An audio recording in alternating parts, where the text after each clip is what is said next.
friends, my son, is the downfall of many. There's a reason Hwang was valuable to us.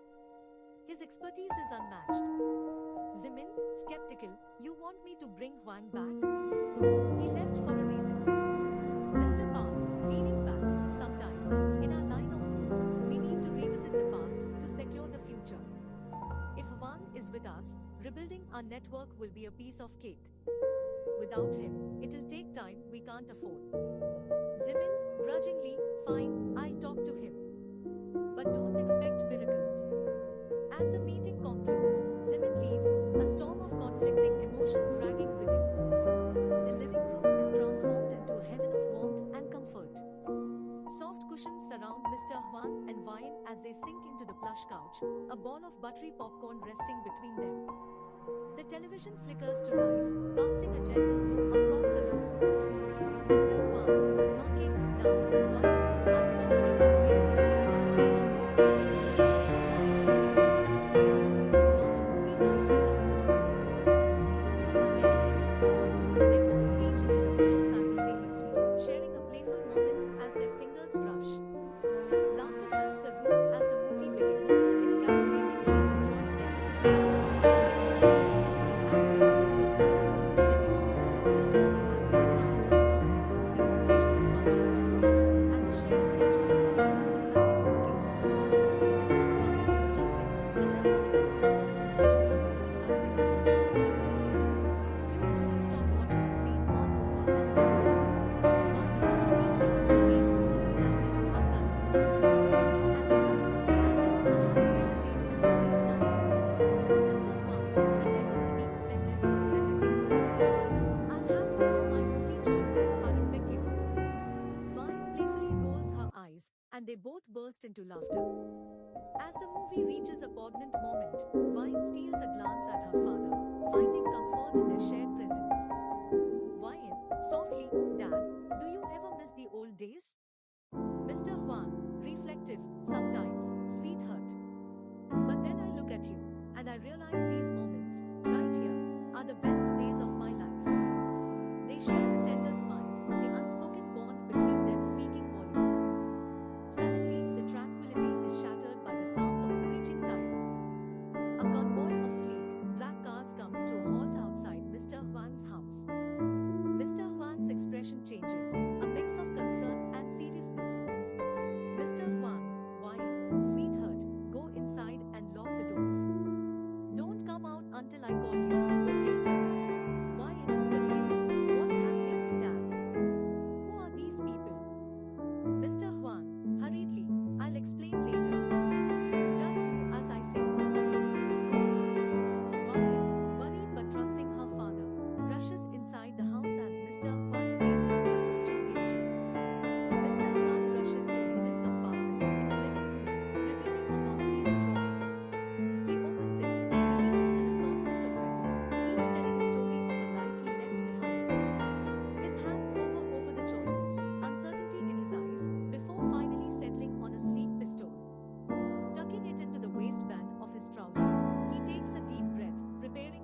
Mr. Huang's spine.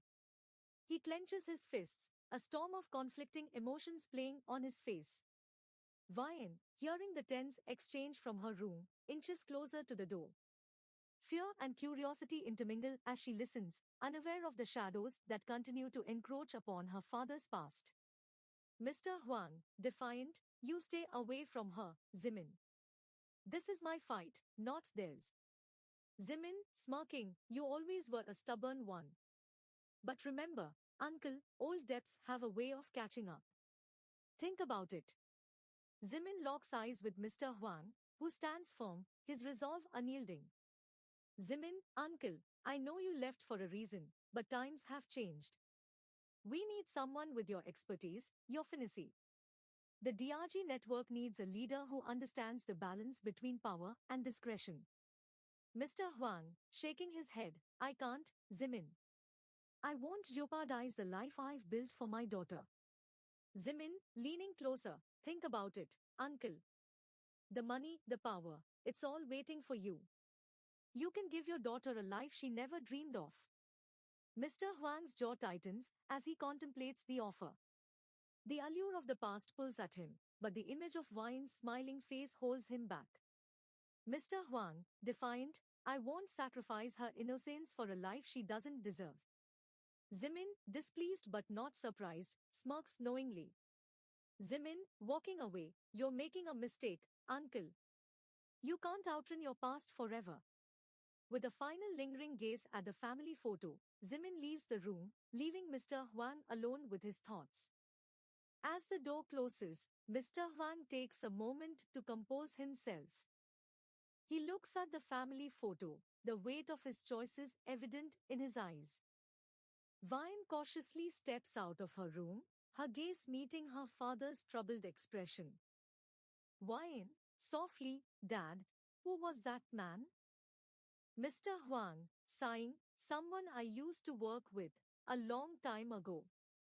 He wants me back in that life, but I won't let it touch you. Vian, worried, what does he want you to do? Mr. Huang, shaking his head, something I can't and won't do.